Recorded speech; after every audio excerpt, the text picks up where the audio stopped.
자, 오늘 요한복음 11장 1절. 어떤 병자가 있으니 이는 마리아와 그 자매 마르다의 아들 베다니에 사는 나사로라. 마르다의 마르다의 마을 베다니에 사는 나사로라. 이 마리아는 향유를 주께 붓고 머리털로 주의 발을 닦던 자요, 병든 나사로는 그의 오라버니더라. 이에 그 누이들이 예수께 사람을 보내 이르되 주여 보시옵소서, 사랑하는 시는 자가 병들었나이다 하니, 자, 예수께서 들으시고 이르시되 이 병은 죽을 병이 아니라 하나님의 영광을 위함이요 하나님의 아들이 이로 말미암아 영광을 받게 하려 함이라 하시더라. 먼저 보면 예수님과 가깝게 지내던 그 나사로 집안, 마리아와 마르다, 나사로, 이 삼남매 집에 오빠 나사로가 병들었어요. 자, 그래서 그 누이들이, 그 마르다와 마리아가 예수님께 사랑을 보낸 거지. 병들었으니까 이제, 병들었는데 약간 좀 심각한 병이었던 것 같아요. 심각한 병이라서 의사들도 어떻게 할 수 없는 그런 병이었기 때문에 이 마르다와 마리아가 사람들을 예수님께 보낸 거지. 예수님을 청한 거예요. 근데 예수님께 들으시고 이 병에 대한 예수님 나름의 어떤 그 정의를 내셨다고. 나사로가 병든 것의 그 병이 어떤 것이냐? 참 특이한 진단이에요. 이 병은 죽을 병이 아니다. 하나님 영광을 위함이다. 그리고 하나님의 아들이 이로 말미암아 영광을 받게 하려 합니다. 자, 사람이 병들었는데 그 병든 것의 원인과 이유를 따지자면 무엇이 병드는 것의 원인이에요?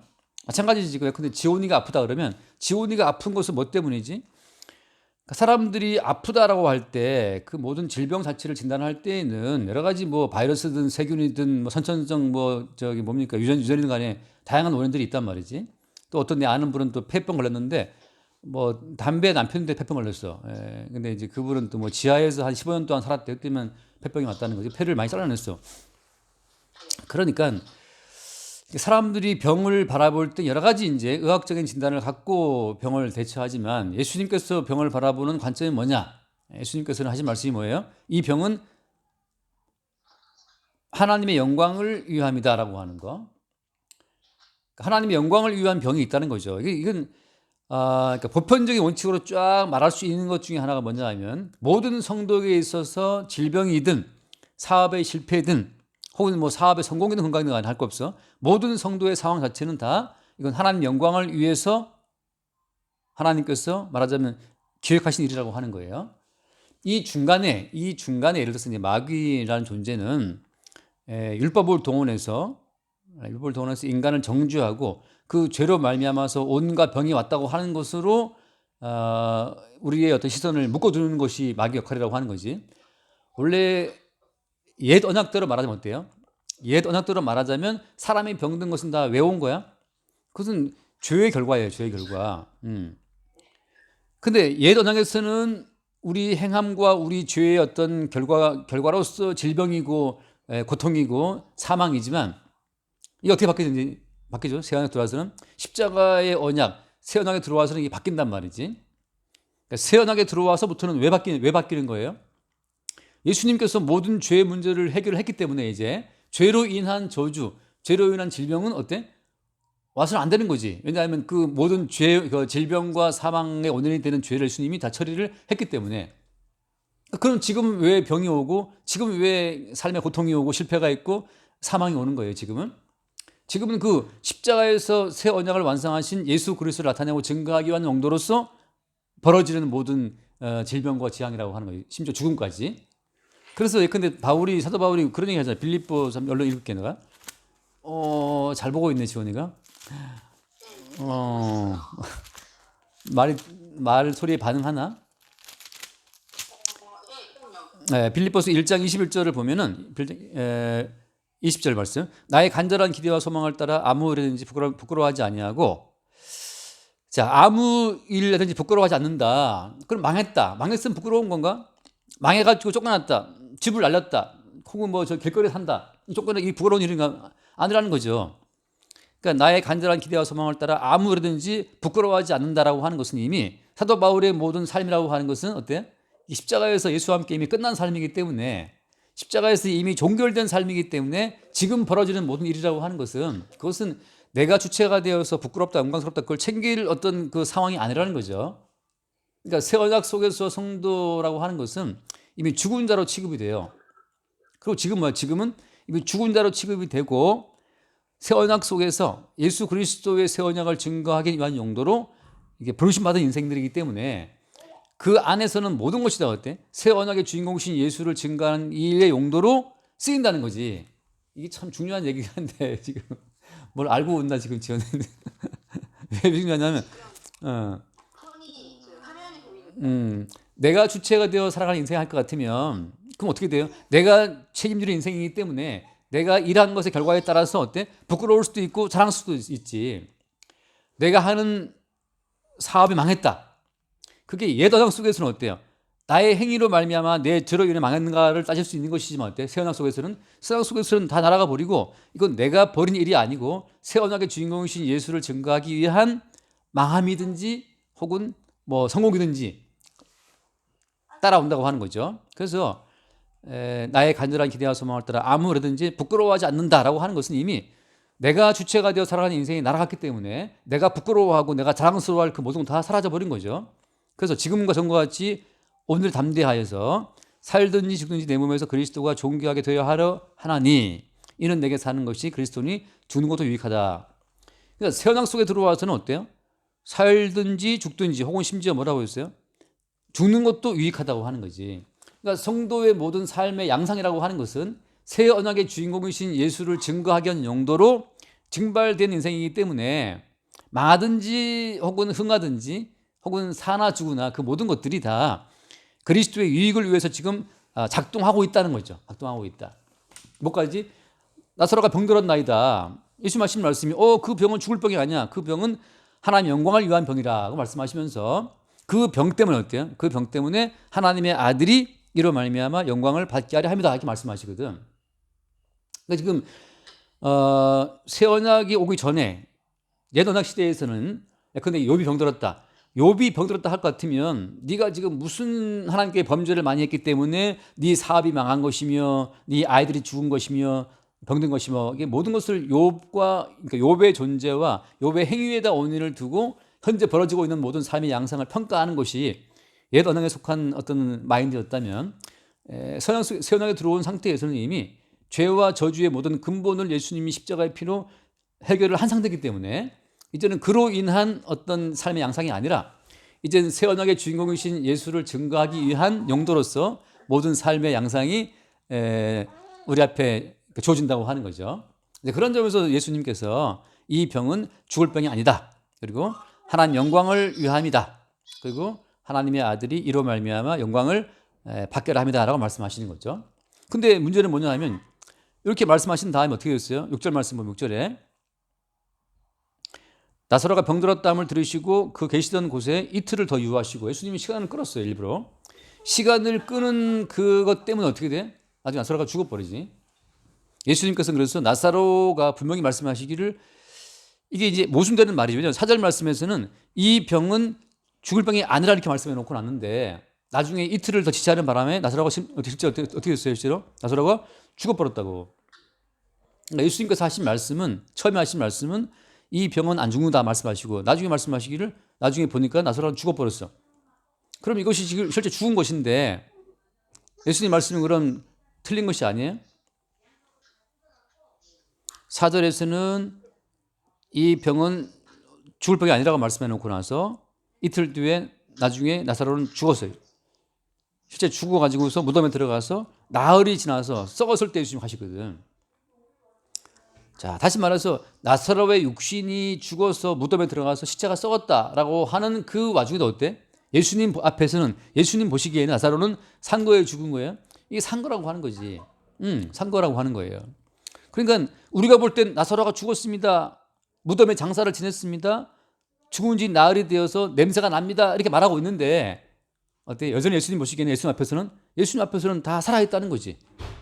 그게 지금 살았다 죽었다를 판단하는 그 판단 주체가 지금 인간이 아니고 예수님이라는 사실을 성경은 말하고 있는 거예요. 그러니까 우리가 볼 때 죽었다, 우리가 볼 때 망했다, 그것이 우리는 그 조물주가 아니고 우리는 창조주가 아니기 때문에 우리가 하는 그 모든 판단은 다 엉터리예요. 재판장이 법정에서 무죄라고 선고를 해야 무죄인 거지. 그 방청객들이 앉아가지고 무죄라고 한다고 무죄가 되는 건 아니거든. 그런 것처럼 모든 사물과 모든 만물에 대한 판단 주체는 그게 사람이 아니라는 거지. 예수님이 만물의 주인이기 때문에 예수님이 내리시는 그 판단만이 진리예요. 그러니까 나사로가 죽었습니다. 예수님 말씀하시기로 죽을 뻔 아니고 나사로 안 죽었어. 그 누구 말이 맞아? 우리는 이제 인간 세상에 통용되는 가치를 가지고서 죽었다라고 판정을 내리지만 우리는 인간 세상의 어떤 가치 기준을 가지고서 그 사람이 죄인이네, 그 사람이 의인이네 이렇게 따지고 있지만 예수님께서는 모든 판단을 다 밀어버리고 예수님 본인이 만물의 주체로서 만물의 주인공으로 만물의 주인으로 판단을 내리신다고. 그래서 예수님께서 살았다 그러면 그건 산자예요. 그러니까 되게 웃기지? 그러니까 우리가 볼 땐 저 사람은 죽어마땅한 죄인이다 그러는 예수님께서 쟤는 의인이야. 그러면 그건 의인이야. 아까 마가복음 끝나고 형제랑 약간 대화하는데 그 형제 하는 말이 목사님은 강도는 그 마지막 판에 구원됐잖아. 강도가 죽는 과정에서. 그래서 그거 너 날라먹은 거 아니냐. 날라먹었다 구원을 그렇게 말하더라고. 맞다. 그 말이 맞아. 날라먹은 거지. 강도하고 살다가 마지막 판에 그냥 나를 낙원에 있으리라 그 말 듣고 강도 구원받았기 때문에 그 강도는 구원을 위해 산 것이 아무것도 없어. 근데 마지막에 예수님 인정하고 그냥 구원받았기 때문에 날라먹은 게 맞죠. 근데 우리가 볼 때는 날라먹은 것이지만 평생 범죄하고 살다가 막판에 예수님 믿고 구원받았으니까 날라먹은 건데 결정은 누가 해요? 결정은 주님이 하시는 거예요. 주님께서 너 죄인 아니야, 너 의인, 그러면 의인인 거지. 거기에 대해서 우리 인간이 뭐 가타부타 말할 거 없다는 거죠. 그리고 모든 인간의 입을 다 막아버려요. 죄인 주제에 말이 많다, 입다고 다 죽어라 하고 다 죽이신단 말이지. 그래서 오늘 나사로의 병들었다, 나사로가 뭐 죽었네 살았나 이 모든 판단 평가에 대해서 예수님께서는 어떻게 하신다? 모든 인간의 판단을 밀어버리고 예수님 본인의 판단을 선고한다는 거지. 자, 그런 점에서 오늘 예를 들어 그런 점에서 7절 말씀 좀 더 볼게요. 지금 한 10분 12분 했다. 좀 더 할게. 지금 지원이 괜찮지? 아직? 얌전히 있어요? 오케이. 7절 그 외 제자들에게 이르시되 유대로 가자 하시니 8절 제자들이 말하되 라삐요 방금도 유대인들이 돌로 치려 하였는데 또 그리로 가려 하시나이까. 자, 오늘 이 9절 말씀이 또 중요한데 예수님 말씀하실 때 낮이 12시간이 아니냐. 사람이 낮에 다니면 이 세상의 빛을 범으로 실족하지 아니하고 밤에 다니면 빛이 그 사람 안에 없는 거로 실족한다. 그러시면서 하신 말씀이 이 말씀을 하신 후에 또 이르시되 우리 친구 나사로가 잠들었도다. 그러나 내가 깨우러 간다. 자, 이런 이야기를 하시면서 밤과 낮의 말씀을 하시거든. 다시 말해서 예수님께서 판단하시고 움직이고 결정하시는 그 모든 일은 다 낮에 속한 일이에요. 다 빛에 속한 일이고. 그러나 사람이 벌이는 모든 일들은 다 밤에 속한 일이야. 그러니까 나사로가 잠들었다 이렇게 말씀하실 때 예수님 그 나사로가 지금 죽은 거예요, 지금. 나사로가 죽었다고 지금 막 장례를 치르고 뭐 통곡을 하고 있는데 예수님 하신 말씀이 나사로가 잠들었다고 하는 거지. 그럼 그 잠들었다는 그 말씀이 맞고 예수님 지금 깨우러 간다 말씀하시니까 지금 깨우러 가시는 거예요. 여기에서 우리는 하나 중요한 것이 뭐냐? 인간이 내리는 모든 판단과 안목은 다 밤이라고 하는 거죠. 그래서 인간이 자기 인생을 책임을 못 지는 게 인간인데 계속 인간은 자기 인생을 책임질 줄 알고 자기 인생에 대해 근심을 한다고. 자, 자기 인생을 근심하는 이 인간은 하나님이 애초에 지으신 인간이 아니에요. 자기 인생을 걱정하는 인간은 하나님이 애초에 지으신 인간이 아니고 이건 변종이에요, 변종. 하나님이 지으신 인간이 이게 뭐랄까 이게 바이러스를 맞고 바뀐 것처럼 이게 그 영화에 나오는 그 좀비 된 것처럼 지금 이게 변종이 나온 거라고. 왜냐하면 인간 뭐라 그랬지? 그래서 지금 방금 무슨 말했냐? 변종이란 말이지. 그래서 본래 주님이 창조하신 인간은 자기 인생의 주인이 자기가 아니기 때문에 자기 인생에 대해서 걱정 근심하면 안 돼요. 그게 그 인간은 원래 지으신 인간이 아니라고. 그러니까 모든 인간이 다 걱정에 빠져가지고 지금 그게 밤이야, 밤이기 때문에 어떻게 하면 망하지 않을까, 어떻게 하면 안 죽을까, 어떻게 하면 뭐 병들지 않을까 싶어서 항상 뭐 내일 어떻게 될 것인가 직장부터 해서 항상 인간은 고민에 빠져 있거든. 그건 다 밤에 속한 일이라고. 자, 그러다 결국은 어때? 결국은 나사로가 죽었단 말이지. 그 인간들이 하는 모든 걱정 근심 마지막은 죽음이에요. 왜? 무엇으로도 죽음을 막을 수 없거든. 자, 주님 하신 말씀은 뭐냐? 왜 너희들의 인생이 주인공처럼 왜 쓸데없는 걱정을 하고 있냐 말했죠. 그게 다 밤에 속한 일이라고. 그래서 아까 방금 말씀했잖아. 제자들이 말할 때 방금 또 유대인들이 돌로 치려 했는데 또 그리로 가려 하시나니까. 지금 제자들 입장에서는 어때요? 유대인들이 돌로 치려 그러니까 유대인들이 두려운 거지. 죽음이 두렵고 망하는 게 두렵다고. 근데 방금 또 돌로 치려 했다. 그러니까 우리는 방금 또 망할 뻔했거든, 사실은. 망할 뻔했고 죽을 뻔했는데 아직 살아있잖아, 이제. 근데 만약에 우리가 우리 인생을 지키겠다 애를 써도 어때요? 애를 쓴다 하더라도 우리 인생이 망하는 것을 스스로 막을 수가 있나 없나? 이게 막을 수가 없어요. 그래서 결국은 뭐냐? 낮이라고 하는 것은 뭐냐? 내가 내 인생의 주체가 되어서 인생을 챙기려고 그러면 그건 다 밤에 속한 사람들이기 때문에 끝없이 그 밤이 주는 공포에 시달리게 된다고. 내일은 잘 될까? 내일은 망하지 않을까? 내일은 성공할 수 있을까? 그게 밤에 속한 인간들이 어둠 속에 헤매는 어떤 그 속성을 드러내고 있는 거지. 근데 주님 하신 말씀은 유대인들이 돌로 치려 하든 말든 간에 주님께서 움직이는 그 자체가 다 낮이라고 하는 거죠. 자, 그래서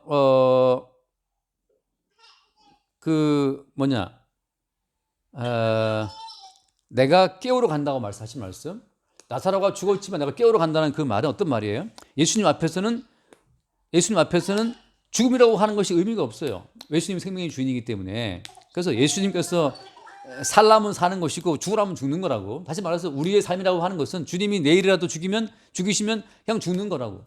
그러니까 삶의 어떤 그 형통과 불통, 삶이 잘 되고 안 되는 거, 또 죽고 사는 그 모든 것들이 내게 있지 않고 주께 있다고 하는 것을 알고 움직이는 그것이 낮에 속한 자들의 삶이라고 하는 거지. 그러니까 일의 모든 결국은 주께 있어요. 우리는 그냥 오늘 주어진 일을 재미든 아니면 취미든 아니면 해야 해서 하는 것이든 간에 그냥 하는 거지. 그 모든 것의 마지막은 아까 바울이 말한 것처럼 아무 일에든지 부끄러워하지 아니하고, 그것처럼 우리가 왜 압박을 느끼냐 하면 망하면 안 된다는 그 생각 때문에 압박을 느끼는 거거든. 근데 부끄러움과 죽음과 그 모든 것이 다 어디에 있어요?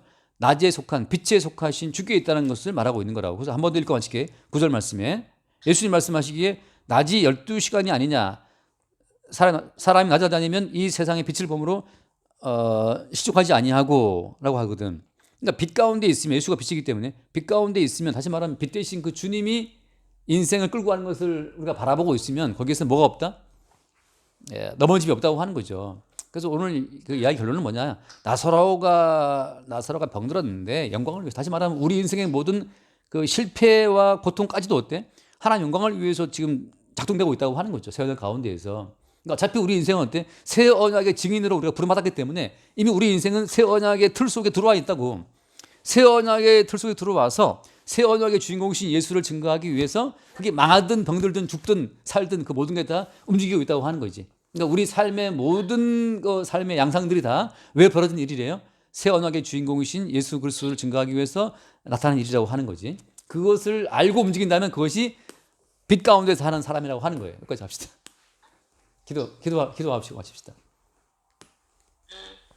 하나님 아버지 감사합니다. 저희 삶에 항상 주님께서 저희 밤에 속한 자들을 낮으로 옮겨주시고, 또다시 밤이 오더라도 다시 올 것임을 알고 주님의 모든 하시는 일에 감사할 수 있도록 인도해 주세요. 우리 주 예수 그리스도 이름으로 기도드렸습니다. 아멘. 주님 감사합니다. 우리를 피로 값주고 사셔서 새 언약의 그 나라로 불러들이시고 새 언약의 틀 속에서 우리 모든 삶의 양상을 통해 새 언약의 주인공이신 예수를 나타내고 증거하도록 우리를 사용해 주시니 감사합니다. 삶의 모든 형편에 우리가 주인공이 되어서 기뻐하거나 슬퍼하지 않게 하시고 오직 살아계신 주 예수 그리스도의 인도하심 속에 있음을 알고 그 뜻 가운데 나를 맡기는 빛 가운데 살아갈 수 있도록 축복하여 주옵소서. 우리 주 예수님을 기도드립니다. 아멘.